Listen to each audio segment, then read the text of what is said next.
Bonjour, il me tardait de te retrouver afin que nous puissions ensemble continuer à étudier la parole de Dieu, la parole qui sauve. Nous lirons dans le livre de Juges, chapitre 6, les versets 1 à 10. Alors, je te dis, la Bible commence par Genèse, Exode, Lévitique, Nombre, Deutéronome, Josué, Juge. Ah ah! Septième livre de la Bible, Juge chapitre 6, les versets 1 à 10, mais juste avant, nous allons prier. Notre bon et tendre Père Céleste, nos âmes te louent et te bénissent pour le bonheur que tu nous accordes en ce jour, une fois de plus, de venir nous ressourcer dans ta parole. Merci de nous conduire dans le vert pâturage. Merci de nous accompagner et que le Saint-Esprit continue de nous guider, nous t'en prions, au nom de Jésus et pour ta gloire éternelle. Amen. Nous avons vu ensemble comment ces personnes combattaient Jésus pendant, toute la vie de Jésus. Ils étaient dans l'opposition, ils demeuraient dans l'opposition, ils rejetaient la parole de Jésus, l'enseignement de Jésus, ils suivaient leur voie. Qu'arrive-t-il lorsqu'une personne ne fonctionne pas selon la parole de Dieu? C'est ce que nous découvrirons ensemble. Dans Juges chapitre 6, versets 1 à 10, nous lisons. Les enfants d'Israël firent ce qui déplaît à l'Éternel, et l'Éternel les... Je reprends pour toi parce que je veux que tu retiennes. Les enfants d'Israël firent ce qui déplaît à l'Éternel, et l'Éternel les livra entre les mains de Madian pendant 7 ans. La main de Madian fut puissante contre Israël. Pour échapper à Madian, les enfants d'Israël se retiraient dans les ravins des montagnes, dans les cavernes et sur les rochers fortifiés. Quand Israël avait semé, Madian montait avec Amalek et les fils de l'Orient, et il marchait contre lui. Il campait en face de lui, détruisait les productions du pays jusque vers Gaza. Il ne laissait en Israël ni vivre, ni brebis, ni bœufs, ni ânes, car ils montaient avec leurs troupeaux et leurs tentes, ils arrivaient comme une multitude de sauterelles. Ils étaient innombrables, eux et leurs chameaux, et ils venaient dans le pays pour le ravager. Israël fut très malheureux à cause de Madian, et les enfants d'Israël crièrent à l'Éternel. Lorsque les enfants d'Israël crièrent à l'Éternel au sujet de Madian, l'Éternel envoya un prophète aux enfants d'Israël.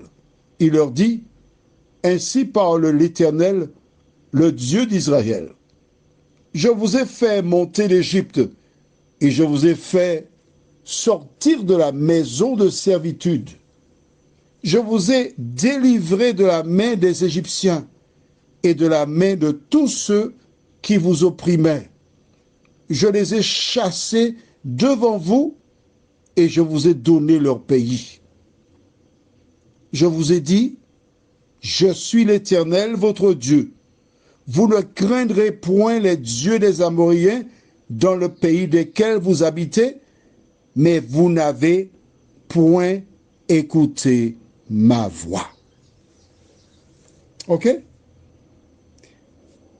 Il est important pour nous de lire la Bible, car c'est ainsi que nous découvrons ce qui arrive lorsqu'une personne ne met pas en pratique la parole de Dieu. L'Éternel fit sortir le peuple d'Égypte. Il veilla sur eux.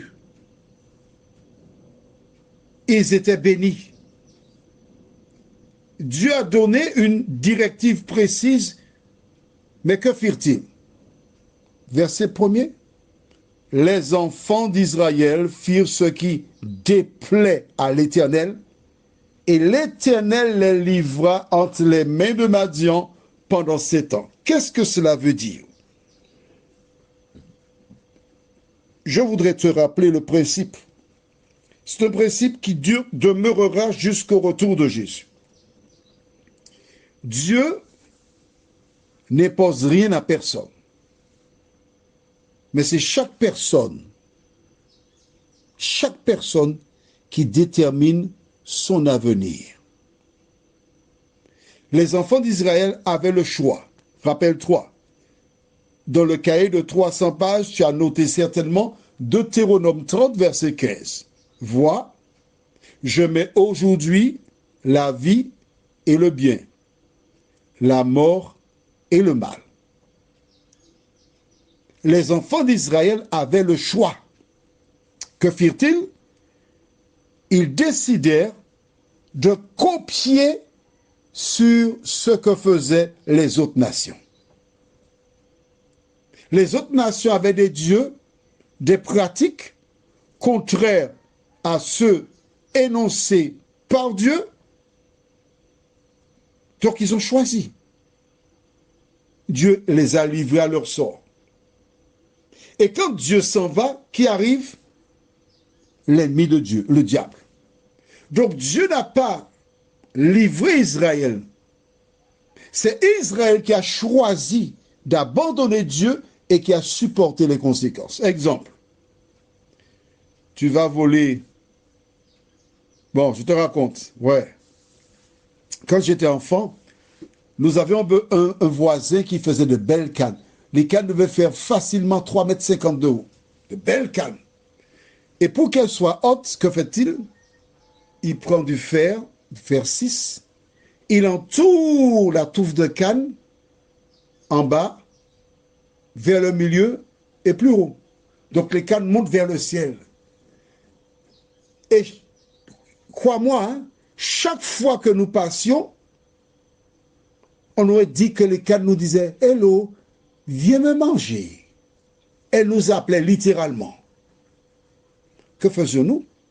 À la tombée de la nuit, on allait sans bruit avec une scie à métaux et on sciait la canne au niveau de la terre même. On prenait de la terre, on recouvrait la canne qu'on avait dérobée et on allait assez loin. On partageait la canne qu'on mangeait. Et le lendemain, le monsieur disait, il y a des gens qui ont volé ma canne. Je vais mettre quelque chose dans la canne. On va les trouver les deux mains vers le ciel. On restait loin de la canne. Hein? On avait peur. On avait peur. On était informés. Le monsieur a dit ce qu'il ferait. Et nous avions le devoir de nous positionner pour savoir que faire. Prendre le risque de prendre les cannes ou pas. Alors nous n'avons pas pris les cannes. Parce que le monsieur nous avait menacés. Les enfants d'Israël firent ce qui était mal. Et ils devaient supporter les conséquences de leur action. Toi aujourd'hui. Parce que, en fait, ce que nous venons de lire, tout cela, c'est le verset premier qui compte. L'action posée. Les conséquences, ils étaient assujettis. Ils plantaient, les gens montaient avec leurs troupeaux, ils récoltaient, ils repartaient avec les carottes, les tomates, la laitue. Ils savaient quand monter et repartaient avec tout le fruit du travail. Ils étaient malheureux. Que firent-ils? Ils crièrent à l'Éternel. Prions. Notre Seigneur et notre Dieu, nous venons vers toi en cet instant. Nous te recherchons. Nous croyons que nous avons en toi la vie éternelle. Merci Seigneur. Nous voyons comment ce peuple a souffert. Pourquoi? Parce qu'ils firent ce qui déplaît à l'Éternel. Seigneur, merci pour la parole. Merci de nous aider à la mettre en pratique. Merci de nous aider à garder à l'esprit que toutes celles et ceux qui font ce qui est mal aux yeux de Dieu supporteront les conséquences. Seigneur, tu es amour, certes, mais tu nous dis de choisir notre camp, de nous aider, Seigneur, à toujours te choisir, car c'est toi qui es la vie. Nous t'avons prié au nom de Jésus et pour ta gloire éternelle. Amen. Je te souhaite une bonne journée en attendant de te retrouver demain, si Dieu nous prête vie.